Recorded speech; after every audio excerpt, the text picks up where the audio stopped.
અને ઘરવાળીનું નામ ન લેતા. ઘરવાળીનું નામ લેવાનું બહુ પાપ છે.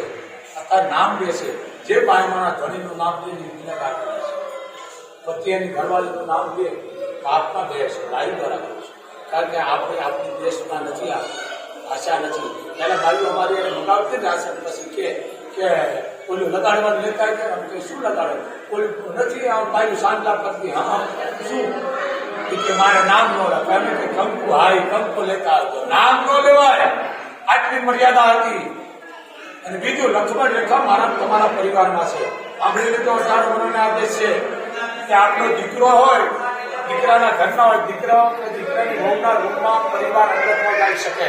આને લક્ષ્મણ રેખા કહેવાય કે આપણો દીકરો વહુ જેનો રૂમ હોય ને એમાં મા બાપ નો જાય શકે એના રૂમમાં, મોટો ભાઈ નો જાય શકે એની અંદર, માં ન જાય શકે. કારણ કે લક્ષ્મણ રેખા છે રૂમમાં. સમજી ગયા ને તમે? અત્યારે